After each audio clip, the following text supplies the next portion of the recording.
Many people in the visual novel community have been heavily anticipating the English fan translation release of Aiyoku no Eustia. It's a visual novel developed by August, who has developed a visual novel that also has an English fan translation, Daito Shokan no Hitsuji Kai. If you've read Daito Shokan, outside the obviously familiar art style, there's not really much that's similar between it and Eustia. Daito Shokan is a fairly popular but otherwise seemingly standard high school slice of life with its own unique theme about a librarian. Eustia, on the other hand, is one of the most highly rated story-based visual novels in Japan and by many readers who read Japanese-only visual novels. There's an ongoing fan translation that's going through a second translation check, or TLC, and QC, or quality control and testing, and hopefully will be released sometime in 2023. Speaking of that QC, I've had the privilege of being a part of that team and want to use this video to give readers an idea of what to expect whenever the English translation decides to come out and people decide to read it. But before I continue, I want to give a huge shout out to the local weeb for editing this video while I'm still recovering from my repetitive strain injuries. Right off the bat, you get a unique fantasy setting even for most story-based visual novels. In most popular story-based visual novels like Fate Stay Night, Dies Irae, etc., there's still kind of a modern-ish high school setting that just happens to have some fantasy elements in it. Eustia, on the other hand, is a completely fantasy-heavy setting, and no, it is not an isekai. Everybody in this world is originally from this world, and there's a rich, developed setting. The world is called Novus Ether, where there's kind of a class system divided in 3 areas or cities. The protagonist lives in one called Purgatory, the lowest and the least well-off area. There's constant crime, fighting, and incredibly dirty and gross areas with puke and other gross smells everywhere. The red light district is also a very common area. The other 2 areas above Purgatory are called the lower district and the upper district respectively, which are basically the higher up and richer areas, where everyone in Purgatory wishes they could live in. Our protagonist is an ex-assassin named Kaim. He now just does odd jobs to get by, since Purgatory isn't the most well-off place. He has to do what he can to make a living, given the not-so-great circumstances. One very interesting thing about Kaim compared to other story-based visual novels is that he's actually almost completely voice acted. It's refreshing to have a protagonist in an 18+ visual novel have voice acting for the vast majority of the story. Funnily enough, the only time he does not have voice acting is in the H scenes, but regardless, Kaim still has voice acting 95+% of the time, and thankfully, he has a decent amount of personality to show off with it too. He's very snarky and to the point, but you can tell with his narration and such that there's a lot more to him than meets the eye. He may seem like just a blunt, no BS type of guy, but as he interacts with the various characters in Purgatory, you get to see there's quite a bit of depth to him, and seeing how he develops even from the beginning is pretty interesting to see. This visual novel has 5 main heroines. However, there are 2 that I think would be better off to not even describe their names or their roles, due to how they are revealed and how it would spoil certain aspects of the story. So instead, I'll just talk about the 3 that are introduced and important in the prologue. The first one is the title character, Eustia, nicknamed Tia. One aspect of the setting I have not mentioned yet is that how in Purgatory, there's this disease called the winged disease. Basically, if it's found out that a person has randomly grown wings, they're considered a potential infection to other people, and the police force, Winged Hunters, has to take them into what they call a healing center.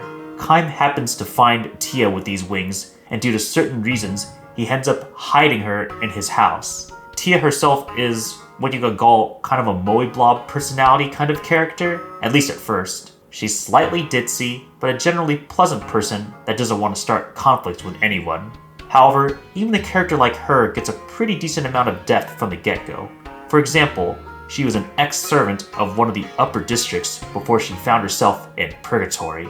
That role helped shape what her personality is like today. The next character I'm going to talk about is Eris, who is one of Purgatory's main doctors. What we know of her right off the bat is that she's quite a bit attached to Kaim, almost yanderishly so. She easily gets jealous, always tries to find a reason to cook for Kaim, gets into his house, and just ever so unsubtly tries to make moves on him. However, for unknown reasons, he is constantly rejecting her advances and keeping her at arm's length. You find out very early that she was actually someone that Kaim rescued before, as she almost became a prostitute, which certainly explains her attachment to him at least. The third main heroine I can talk about is Fiona. Fiona is one of the leaders in charge of Purgatory's Wing Hunters Division, a group that hunts people with the wing disease, though she much prefers people called Wing Hunters by their real name.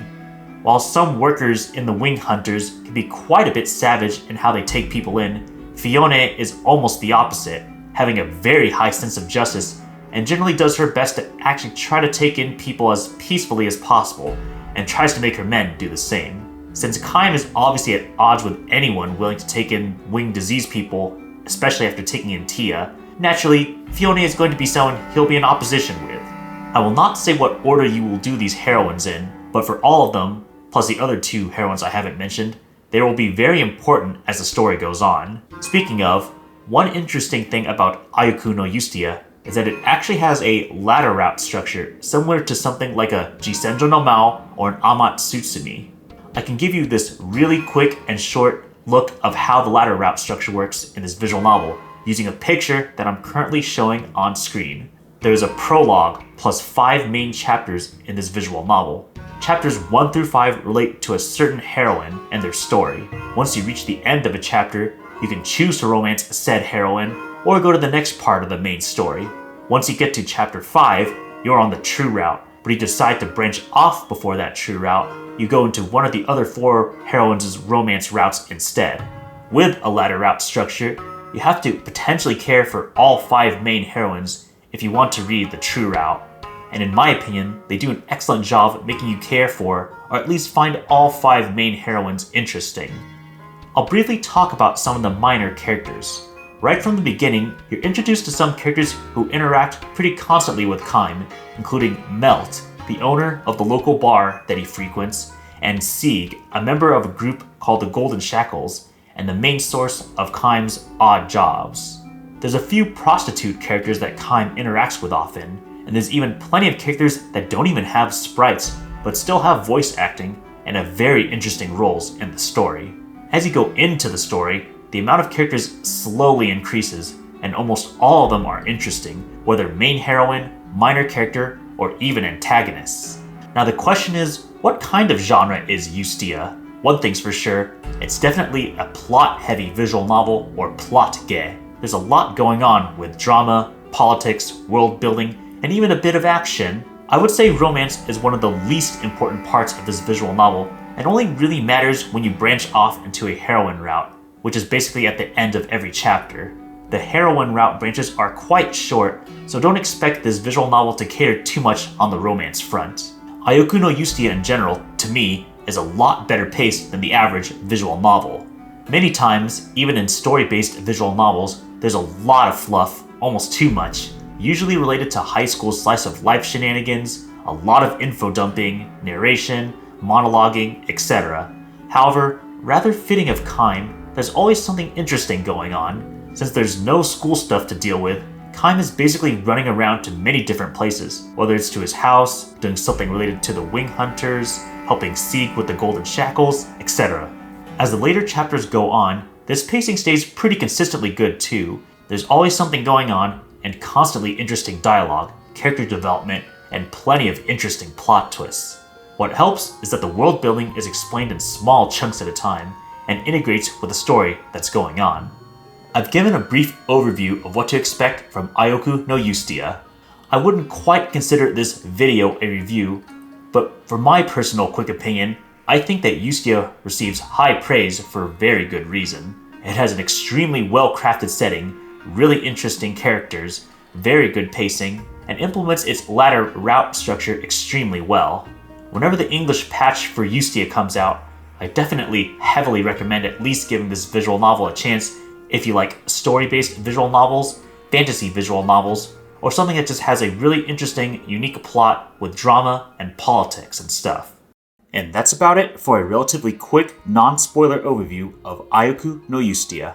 I hope this gave you a good idea of what to expect from this visual novel and why many people hype it up. If you have any questions or comments related to Aiyoku no Eustia or this video, feel free to leave a comment below. I'm sure at least some of you guys watching are wondering when the translation for Aiyoku no Eustia will release. Unfortunately, as I'm only just QC for this project, I do not have the answer to that question, so I would like to request you please do not ask in the comments if I know when the translation is going to release.